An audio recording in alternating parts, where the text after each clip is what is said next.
Hey y'all, this is Soul Train, and today we're talking how to arm Mika 101. The motto is effort, guts, and spirit. You said it, girl.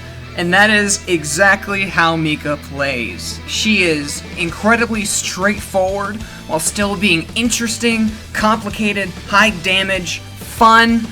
She's just a high-octane blast of a character to play. I love the character design, and frankly, after doing a lot of thought and analysis, I found some really great ways I think might help you in learning the character.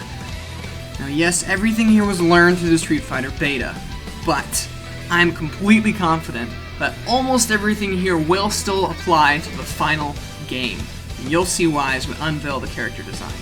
I've arranged everything I've learned into 5 different parts: threat ranges, bread and butters, V-trigger, but we'll get into that as we go. Let's jump in to the first part, threat ranges. Mika's normals, they're fast and mostly have pretty bad range. But that's not enough, because I'm pretty dumb, and I need something to help me translate this. Okay, what does it mean for her playstyle and her character? So I created a tool to help me evaluate moves by their potential. That is, how far they reach, how fast they come out, and then your advantage on hit or block. This is what came out. It's not meant to be entirely scientific because the results could have come out a lot of different ways, and those results are these 5 moves that I want to highlight. Notice they're obviously the ones in the green with the greatest utility overall. To apply, here's a visualization of those 5 main moves, how you use them, and the ranges they can at max hit at. Of course, crouching and standing light punch are your best get off me move, and you can possibly combo from that, at least currently. Medium punch is a great combo starter. Crouching light kick is critical for spacing. It's your fastest long distance normal. Your medium kick max range is actually very significant, but your heavy kick charged is the most important, and we will dive into that later in the next section. And just for kicks, I filled out the rest of Mika's normals here as well. Feel free to pause the video, do your thing, analyze, but I'm going to move on just so we can highlight a few other ranges before we move on to part 2.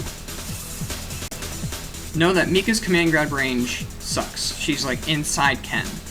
Instead, you have to be practically on top. Note right here, her foot is actually on top of Ken's, and now the command grab is going to hit. It's very important to note, just when you're doing your mix-ups or tick throws, you gotta be right up close. So now let's move into one of Mika's most defining normals, the Dropkick. Now this move can be incredible, but it's not without its flaws and ways around it. Let's jump in. Now, note that why it's incredible is because of its frame advantage. On hit, it's at least +4 right now, and on block, it's +3. Meaning, either way, you are at a massive frame advantage. But, you actually are always aiming to make the opponent block, just as seen here. Because it is not a win button. Too far away, Mika's gonna land on the ground, and it's over -20. But too close, it is so easy to jab Mika out, because she does not actually have a hitbox until her legs extend. And of course, there's a counter for everything. When you start the fight, try eventually throwing out some uncharged drop kicks. See how the opponent reacts, test them, and then condition them. Are they jabbing? Space, and then counter hit if possible. Are they trying to go for reversals to beat out the dropkick range? Bait that out with the uncharged. Or are they scared now and just blocking? That's what you want to condition them for, and congratulations, you're now playing Street Fighter, by the way. Once the opponent is conditioned to block, that's when you can start spacing for some deadly dropkick mix-ups. Now, like standing medium kick here, Capcom gave Mika a whole toolbox of moves to help her move into that critical dropkick range. And to save you time, I made a quick visual guide of when to use what. You can even think of it as a basic Mika flowchart if you want. The thought process here is pretty straightforward.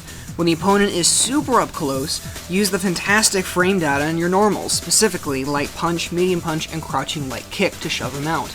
Then, of course, you have the optimal range for your charged drop kick. This is optimal because, yes, it does go farther than this, and you can combo at greater ranges. But if the opponent is in that red range, you can either get the combo or the command grab. Outside of that, of course, you want to be spacing and trying to get back into that red range. Walk forward, progressive normals, etc. And then outside that range is when you can use your V skill quite safely. So to break that down, here's each individual move, in relation to how it will help you space for the optimal dropkick range. So for example, if the opponent is in that blue range right there, use forward medium kick once, and then they'll be in perfect range for the fully charged dropkick. Hit the pause button if you want to analyze this, but we're going to move on. And now for some practical application. The round starts out pretty typically, poking around, and look at that. The opponent is clearly blocking and most likely very afraid. I don't think they're too willing to push buttons, so I go for the dropkick. They block it, and I get the free mix-up. Now he's in the corner. This is miserable for opponents, and we will break this down later. But look at this again. I space out perfectly for the dropkick, and see here how he's clearly blocking? Perfectly conditioned for the dropkick into a command grab, and yes, there are other things you can do out of the dropkick than command grab. But now he's in the corner, and now I can start messing up his life, like with a frame trap, just as an example. We'll dig into that soon, but now let's move on to the next part.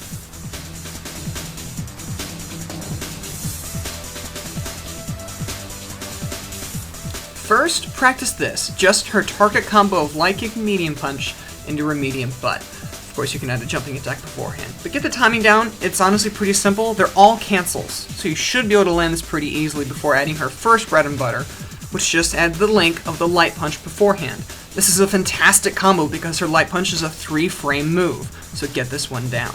Of course, you can also do the EX butt afterwards, and currently in this build, you can do even her critical art off of your standing medium punch. So, her next bread and butter has one link, which is just her medium punch into heavy punch into her heavy butt. Of course, you can also do the critical art or whatever you want. This does a bit more damage and is better if you have a sure hit confirm off of a jumping attack. Take it as you will.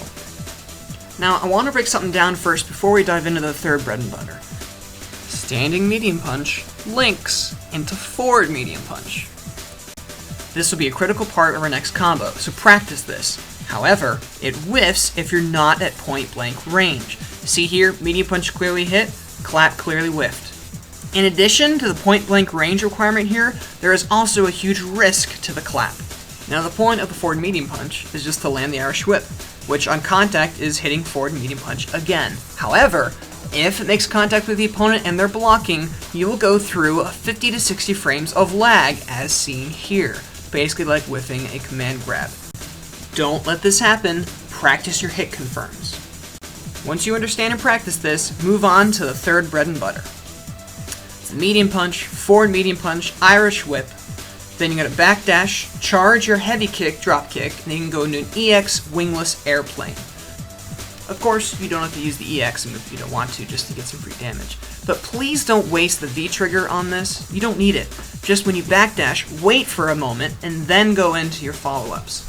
But this is the real reason I love this combo, because it looks exactly like this mix-up and is hard to see coming. Standing medium punch, forward medium punch, Irish whip forward, backdash, then forward dash immediately, crouching medium punch, and then command grab while they're not ready.